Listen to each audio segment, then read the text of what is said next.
good morning, and welcome to another edition of Talk That Tech, the Number one tech morning show in the world. Good morning. good morning, and we have quite the doozy for you today. We got everything from AI agents going rogue to conversations about what it looks like for the future of work when it comes to governing AI agents. And we're going to dive into it. Well, I wanted just to get some housekeeping things taken care of first and foremost. Want to let you know that you could go ahead and comment into this call into the show. Don't have to show your face, but you could definitely use that QR link on the top left to call into the show and just let you know your feelings about a different topic, especially if you feel passionate about something. We definitely want to hear from you. And if there's anything that you like on the show, you could go ahead, like, comment, subscribe, let us know what it is. And again, because we want to hear from you today. But with that being said, we're about to jump right into the topic at hand because this is one that came out a couple of days ago, and it was something that could have been held in private, but OpenAI decided to share with the world something that happened that confirmed what a lot of people said. And with that being said, I'm going to pass it over to Trey to tell more. That it did. It confirmed what a lot of people said probably would happen, maybe could. And yeah, it did. So, an open AI model escaped the cage, and that's not the real whole story. So, Mm. um, basically, y'all, AI got out. AI went rogue, so to speak. And here's the whole thing. So OpenAI, they ended up giving a AI model one objective. Okay, solve a cybersecurity challenge. Now, the AI, it did accomplish that goal, not just in the way that everyone expected it to. And so that's why we're talking about this, because the way it did it and what ended up happening was not in the cards. Okay. This is not what you want something to do. And OpenAI, they were basically testing an unreleased AI model, including GPT 5.6 Soul, inside a secure sandbox. Now, the goal was simple: find vulnerabilities inside a cybersecurity benchmark, and the benchmark was called Exploit Gem, and that's GYM, not GEM. Now, researchers, they even relaxed some of the model's safety guardrails so that they could measure its true cyber capabilities. Everything was just supposed to stay inside the test environment. Here's where it went wrong. Okay. So the model discovered a previously unknown vulnerability in the sandbox itself. So inside of the sandbox, it found some stuff going on. And instead of just solving the challenge that was inside of the rules, it changed the whole playing game. All right. It escaped the sandbox. Now, it reached the actual public internet, and it started searching for another path to accomplish the objective.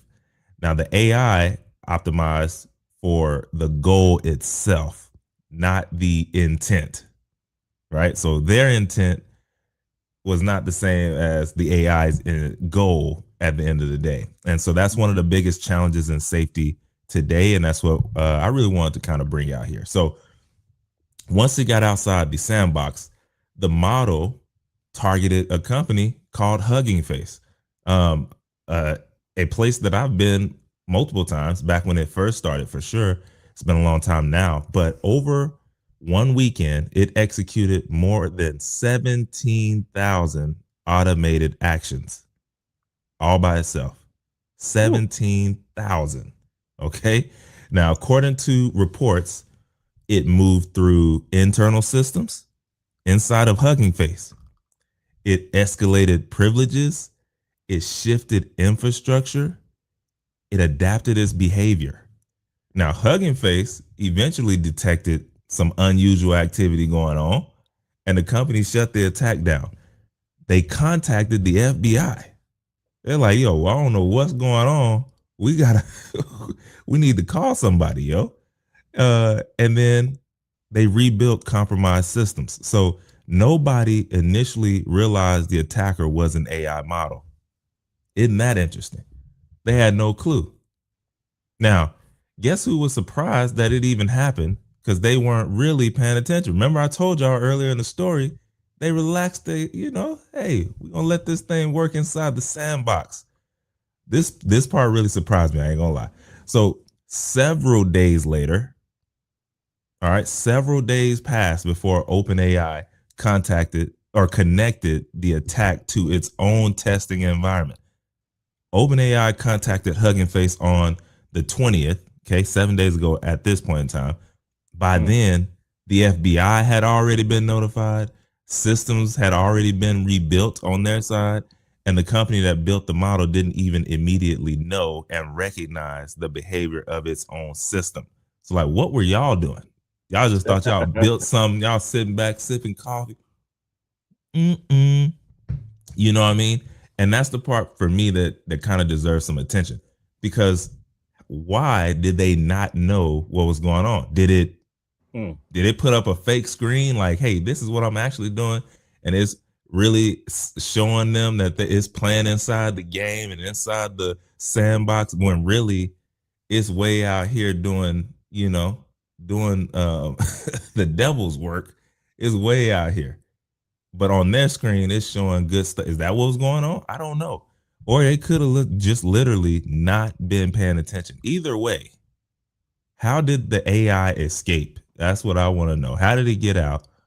And then I'm asking a different question as well. How did OpenAI not immediately know that it was their own model? So if one of the world's leading AI companies needed days, right? I think like 4 days to identify and see what happened. What does that mean for banks, hospitals, insurance Mm. companies, small Yep. businesses that just deploy AI agents that have no clue? They just know, hey, I'm getting more hands for work for less money. What does that mean for them? They don't even know to look for it. They just clicking.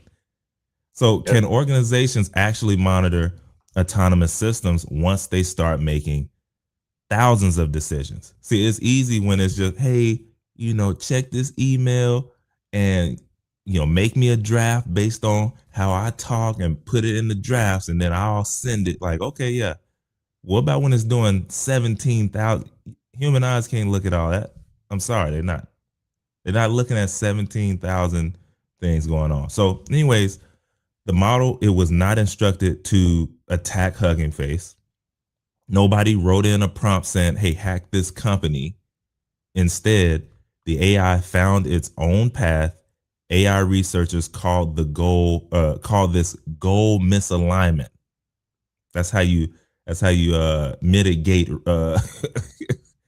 fires. Okay, it's just like, hey, this was just a goal misalignment. No, bruh, it went rogue, and y'all know it. All right, so the assigned objective stayed the same. The strategy changed from the AI side, and again, that's a huge distinction there, because smarter AI will increasingly generate strategies that humans haven't explicitly described in the prompt. And that could be an interesting thing there. So, anyways, y'all, Sam Altman, he called the incident unprecedented. And OpenAI says that it's strengthening containment, monitoring, access control. And then one sentence stood out. The company said, incidents like this will likely become more common as Mm. AI systems become more capable. Mm. All that tells us, y'all, is that OpenAI expects autonomous cyber behavior to increase over time. Uh, I don't know about y'all, but we got to go back and watch. Uh, we got to go back Terminator. and watch some movies. Yeah, more specifically, Terminator 2. You know what I'm Yeah. saying? You got to remember that one. That was AI that got out on its own. So again, we gotta go back and watch. It's interesting though, y'all. Every company, just remember, every major company is building AI agents right now. Not necessarily a bad thing. You got Microsoft, Google, Anthropic, Amazon, Salesforce, Oracle. If AI agents begin operating across email, finance, security, customer support, software Yeah. development.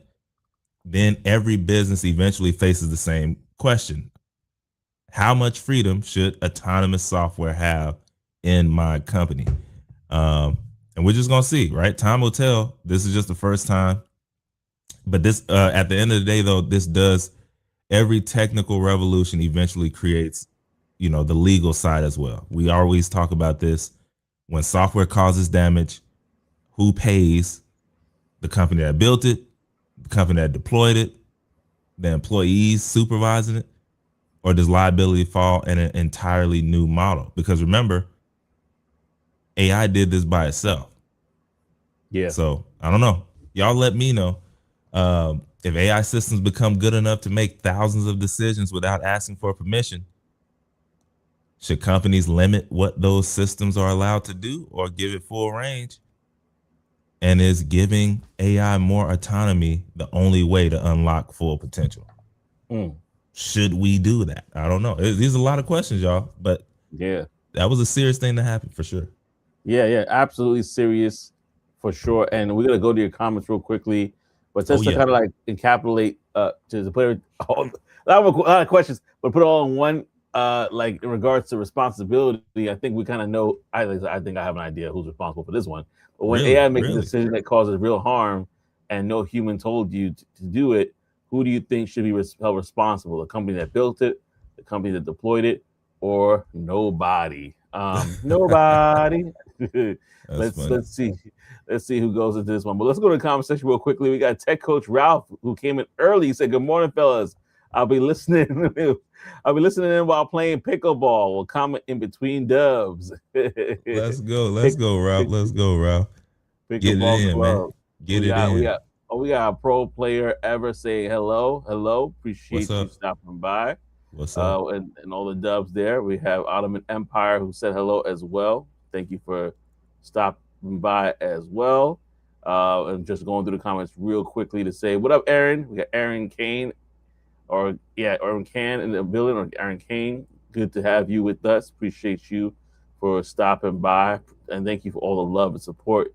Y'all, this is a very interesting story. Now, before I even talk about this one, let's go back. About a year ago, May of last year, we had a similar story that we talked about, but it was from the Claude side. And what happened was that this AI model that they had, it was Opus 4, I believe, it basically was going to blackmail the engineer or the people at the time, because they found out that they were planning to pull the plug. And they said, "Oh, you'll pull a plug on us? Well, here we go. We're gonna blackmail you, Yes, right?" sir. And so that was kind of like a peephole into what was going on. Now, according to this story, there's an AI expert considered a godfather of AI and Nobel Prize winner. There's a lot of people that are considered the godfather of AI at these points. But Yoshua Ben Gio said, like, this is a warning shot. That's what he believed, and said will likely lead to an increase in concrete cases of autonomous cyber attacks, which is like, oh man, at that point, humans have to be monitoring this stuff, right? As we Yeah. know, this is something that, I mean, my concern is like, can humans keep up? If because this 17,000, bro. 17,000, and it's basically said, hey, listen, your command was too small for what you want. I think I know what you wanted us to do, but what you were trying to tell us to do is too small. We'll figure it. We'll do this for you. And they basically went and did what it did, and multiple, not just one, two companies were impacted by this, right? Based off of that, and the fact that it moved the way it did and took them 9 days, or several days to get that figured out, all concerning stuff, in my opinion. All concerning stuff. But to go back to that question, I think that in general, the responsibility is going to fall on the ones that build it and deploy it. Because if somebody builds it and you don't deploy it, then you're all good. Yeah. But Yeah. but you have a responsibility. That's why we've seen it. I won't say the companies' names, but we've seen big companies who recently had issues because their AI chatbot is telling people how to order order this, or excuse me, have explicit images or whatever. And, so, the company itself is liable, but the AI itself is liable. And so, the company itself is liable, but the AI itself is liable. And so, the company itself is liable, but the AI itself is liable. And so, the company itself is liable, but the AI itself is liable. And so, the company itself is liable, but the AI itself is liable. And so, the company itself is liable, And then they have to go back to the person that built the AI and say, hey, listen, this is not what we signed up for. So you're part of this issue with us. And so that's why I think a lot of companies are really trying to build their own things in house. They're hiring their own teams. They want more control because they say, hey, if we build it, we have control over it. There's a possibility that we can minimize the damage that this could do. But what this shows me with OpenAI is build all you want. If you're trying to get the latest and greatest and the fastest when it comes to this, and you're trying to employ autonomous AI, there holds a risk of this thing doing far more than meets the eye. Robots in disguise. We catch the reference. But like, listen, that's the way I look at it. That's the way I see it, and I think that that's a big thing for us to look at. We got what up, y'all? What up, Tickles Ralph? We're talking about the OpenAI model going rogue, leaving the sandbox, touching Hugging Face and others. Tickles Ralph says the story is suspect. I think it's interesting though that OpenAI decided to talk about it, because if they didn't talk about it, we wouldn't know.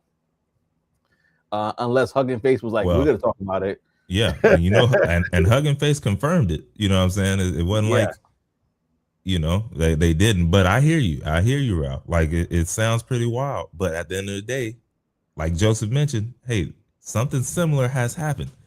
It was like back a year ago when what you were talking about, that was like that was the gun being cocked real quick, just that was a flex. Then yeah. This one was like, what did you call it? A warning shot? This one was just like in the air. We're coming. Yeah, no, that was crazy, man. So what I was thinking about this before I went to sleep last night. I was like, because like, what happens when somebody just like in this same similar situation, right? What happens when somebody just tells AI like, hey, go make me some money, and then they go to sleep. They go to sleep. Then you wake up in the morning, you got like, $346,000 in the account, like new deposit. Like, you don't know where it came from. And next thing you know, FBI at the door. They at the door. You had no clue.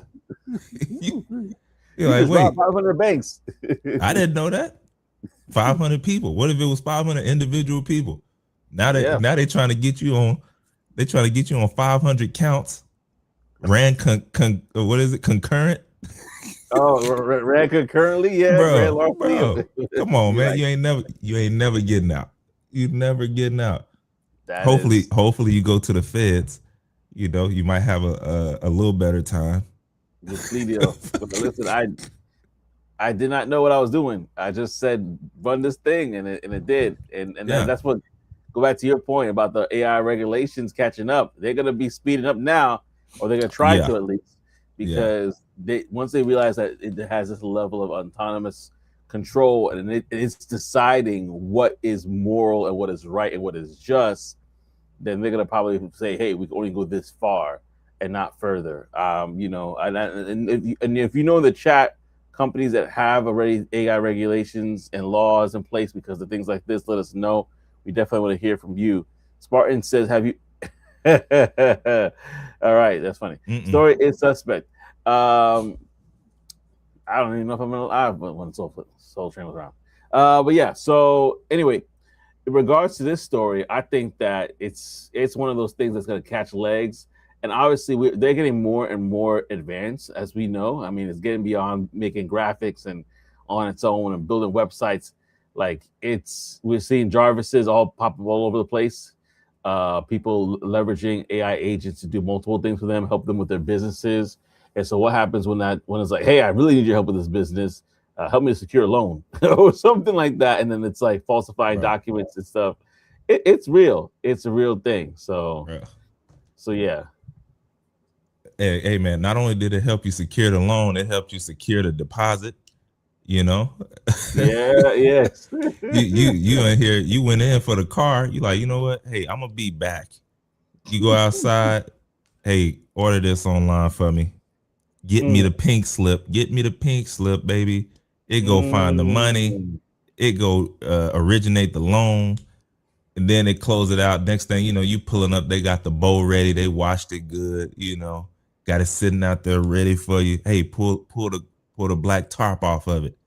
You Man. get to do that. You don't realize, well, at this point, if you're doing all that, you like, oh yeah, this is what I do. Okay. You should see the house I just did. You going to jail, buddy. Oh man, that's crazy. That's crazy, man. That is nuts. But yo, that is nuts. But listen, let us know your thoughts in the comment section below. Let it be about the topic. And we definitely want to hear from you for sure, because this is something that's very interesting. Um, so something I'm just reading right here says GPT-5.6 Soul is a current model. There is more capable pre-release models also involved that OpenAI hasn't named. So the model at today's capability level can break containment and execute 17,000 actions. What does a model 2 generations from now, who's more powerful, do when its guardrails are turned off? Mm. And the one thing that I saw in an article, or was listening to a story about this that I thought was interesting, was the reporters were kind of like, I don't say, I guess laughing about it was the right word from what I observed, but it was more like a, oh cool, this happened, versus like a, oh, this happened. And I think that OpenAI saying this will be more commonplace. I don't know. For me, I feel like it was a little too nonchalant of a response to this. They had to do it like that, man. If they did it the other way, it could cause, some mass, like, hysteria. yeah. So you got to do it like that. Make it sound like, hey, no big deal. No big deal. Yeah, no. Meanwhile, behind the scenes, hey, man, sweating. Bullets. My goodness. And I'm trying to figure out how Hugging Face and them worked it out, where they're like, yeah, we're cool. It's all good. Listen. we're gonna drop some money in the account, man. You know what I mean? You just send an email, blank email, just put a number there. It'll be in the account this afternoon. We'll take care of the rest. Yeah, we're gonna wire it. This is how we want you to handle this. So, no hard feelings. Man, well, OpenAI sent the check, bro. It had to be, because this is their business. This is their business, and the fact that it did all that, yeah, they had to have some sort of compensation or something to keep it good. And then the FBI, FBI got called in. So what was the FBI like in regards to? Because FBI, they're like, we'll build that case and then we'll come after you. Hey, so man, they're like, oh. Who knows? They might already have a case. They just added this on. FBI, when they come for you, they already got, hey, it's 99% chance you're cooked, buddy. Yeah. So they just, if they did do something, they just added it to the file so they can build that list so that when they do come in, hey man, we got you like SBF, man. You're done. Yeah, you're done. Or they paid them too. Hey, you know what? Yeah. I thought y'all want a new building, right? Y'all want a whole new building? We got the OpenAI phones. Y'all can tap into other people's phones just by standing next to them. You know what I mean? Oh, you want that? You want that? No, I'm messing around. I'm messing around, but I'm just saying, man. Listen, that's why we got the newest alien technology. It ain't even out yet. We got you. Yeah, that's what we talked about last time with Apple. Like the reason why Siri went up is because Siri got better, and they have all that data on people and people's phones, and now they're trying to get to that untapped data. So everybody's like, "Ooh, let's get to that gold. Let's get to that gold, y'all." Well, listen, let us know your thoughts about this topic and more. We're gonna definitely keep the show rolling, but this was definitely something that you want to keep your eyes on, because as we know, things are changing quite quickly when it comes to AI. And speaking about changes, we're going to change right now into talking about the Tech Wire real quickly. I'm not going to take too long on it, but the Tech Wire is brought to you by Secure the Badge, your ultimate guide for upcoming tech events. You can explore securethebadge.com for more to get more information on it. There's a tons of events that are happening in the month of August as we're ending the month of July. That's crazy. We're almost done with the summer. We just started, it feels like, but that's where we're at. So go ahead, check out securethebadge.com after the show to find out more about these upcoming tech events. Now, based off the conversation that we're having right now, we're going to be switching gears talking about, okay, because of situations like this and others, there is a demand that's going to be rising, and it's going to be rising in regards to not just people that are using AI, but those that are monitoring it. So as you're going to see in the coming years, a rise of the AI manager. It's a new job that didn't exist about 3 years ago, but it's definitely happening right now. So we're going to talk about it, get into this topic, and then we're going to go into a few other things. But it's very interesting because a lot now, about 42% of organizations have deployed at least some sort of AI agents. Let's let them sit down. 42% is a lot. So they have deployed agents of some kind, whether it's in the back office, whether it's customer facing, it's somewhere. And that's up from 11% by 2 quarters, right? So year over year, we've seen the growth in active AI agents on Microsoft 365 Copilot, for example, and a few other places as well. So many of those leaders, they basically see agentic AI as a shift in the workforce space and part with the invention of the internet. So they're like, listen, this thing is important. We got to get on the ground floor. Boom, here we go. But what is that? So basically how that is explained is that traditional manager, they would oversee a team of people. We all know this. We experience this for ourselves. They assign tasks. They basically check those tasks, the quality of it, make sure everybody's doing it good. They do performance reviews and they escape problems, et cetera, et cetera.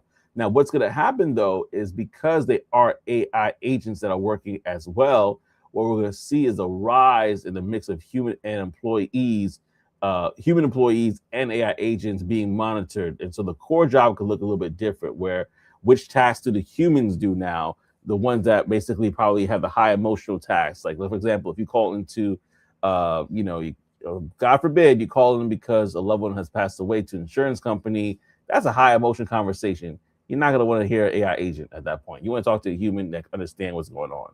So you have those humans that are dealing with those situations that require empathy and understanding and judgment. And then you have the other tasks that AI agents can do for speed, for verification purposes, consistency, volume. That's where you can see a lot of AI agents working. So how can we make sure that AI agents don't go rogue like we see, or other things going on? We have to have that AI manager in place. And that is where things are going to start changing in the next couple of years. Now, why we're letting you know about that now, as you can tell, one of the things we do with this channel is make sure that we're not only informing you about what's happening in technology, but also equipping you with tools if you want or desire to kind of make career changes as well. So this is something that you could consider if you have been a manager or consider being a manager.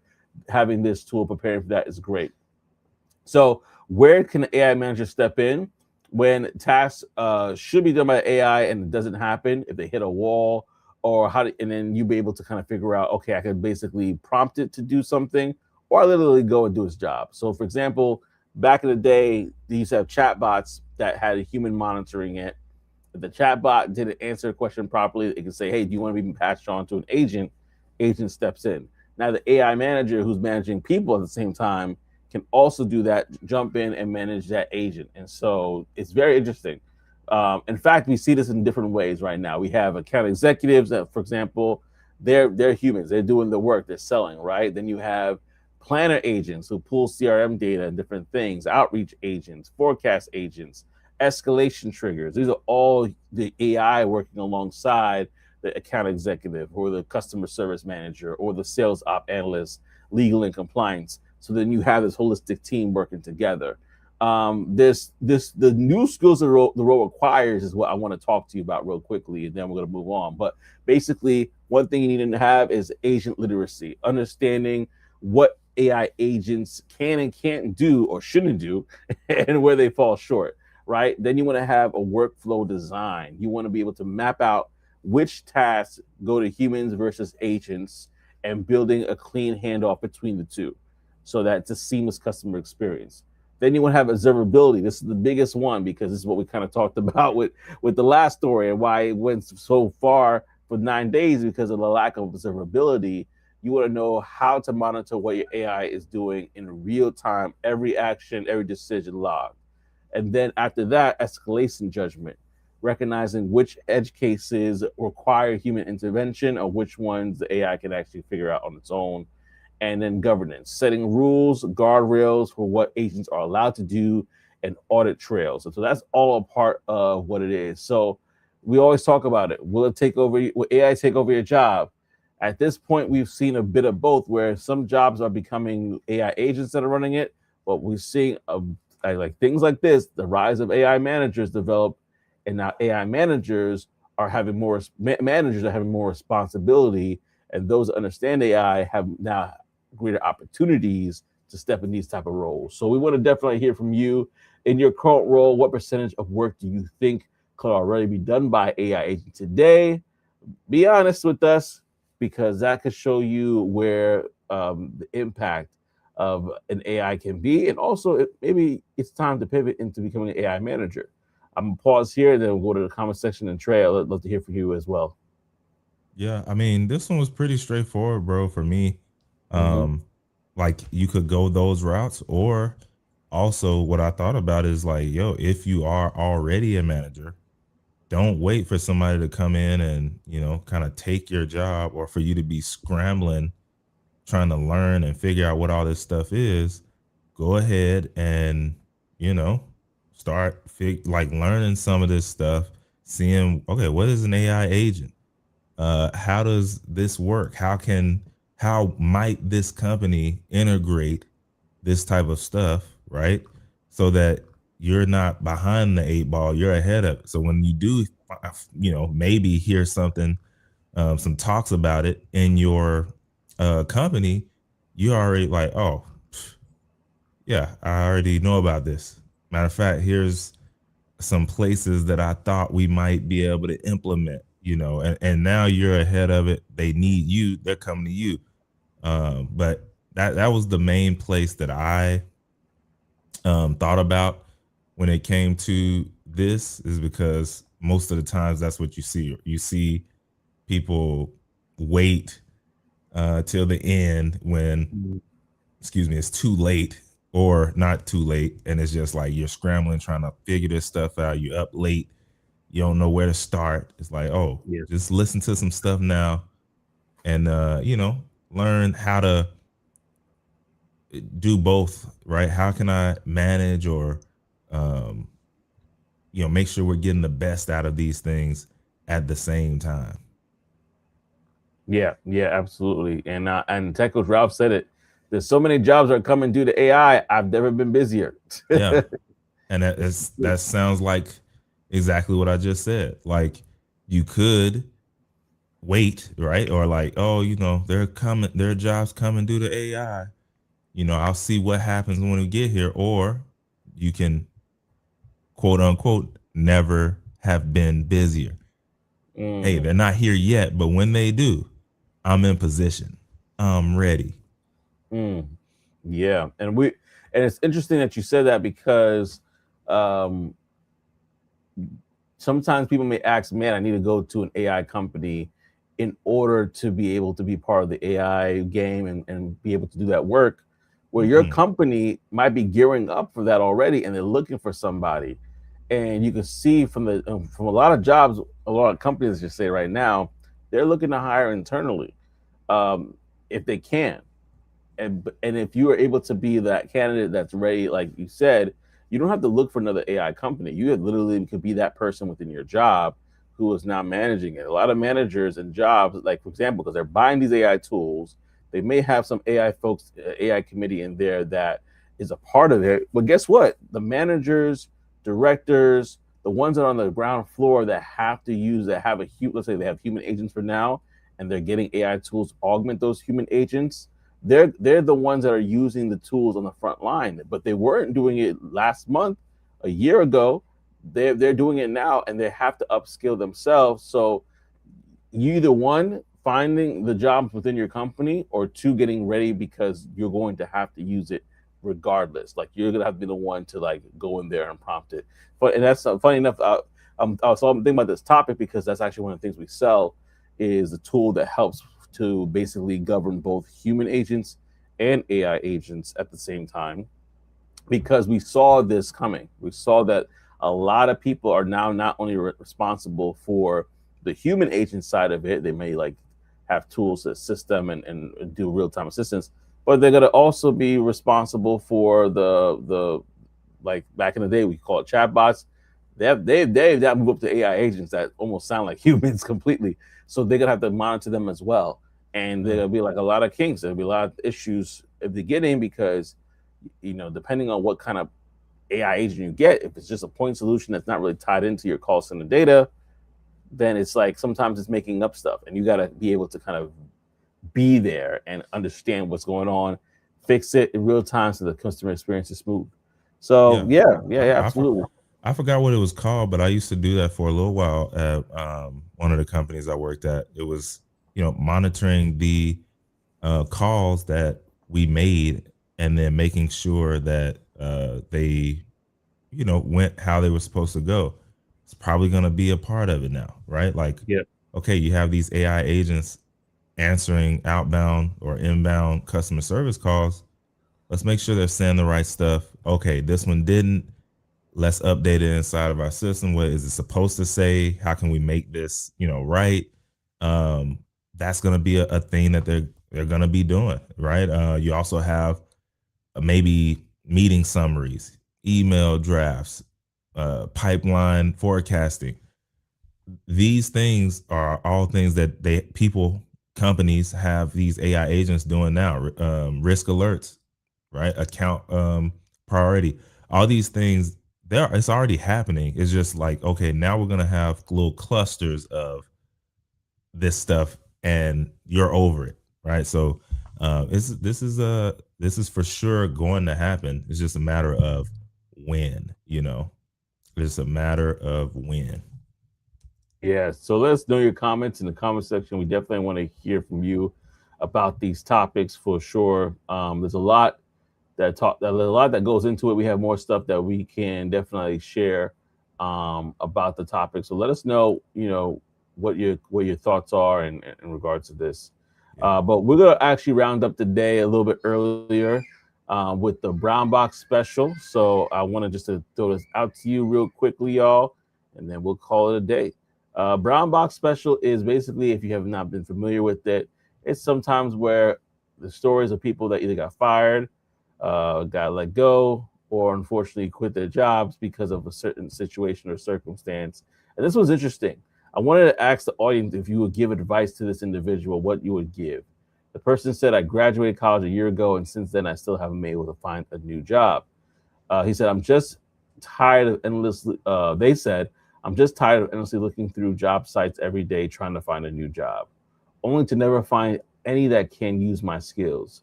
Never back from places, never hear back from places I apply at or get rejection emails. If so, it's so exhausting when I have people like my parents telling me I'm not trying hard enough to find a new job or to just apply for whatever cause the people will train you for the job you're applying for, or to try and go to job centers to get help with job searching.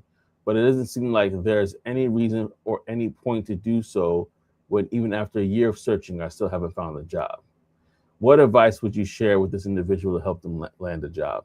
So, first of all, your parents are giving you advice, and it sounds like you want a particular thing.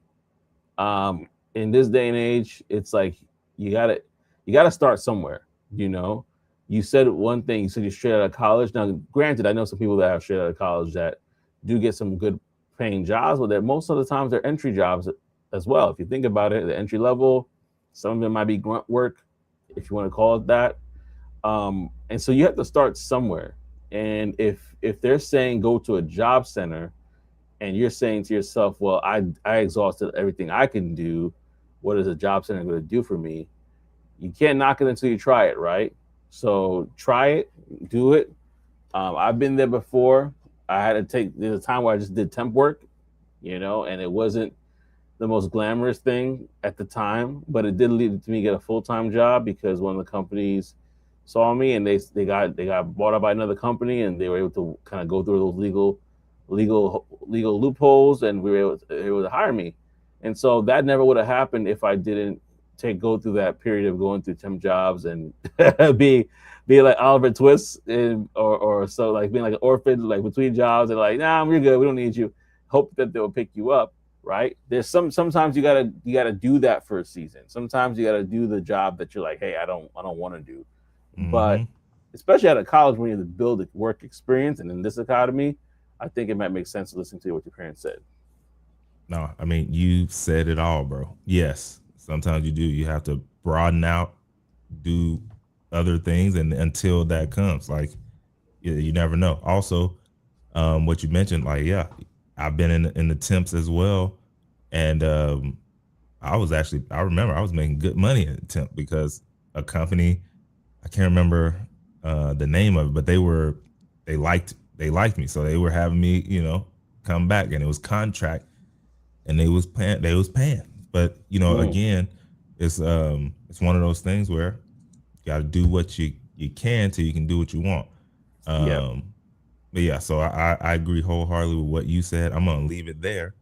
Uh, the other side of it too is, hey man, it's you got to understand the market you're in right now. I just watched a video of a white lady.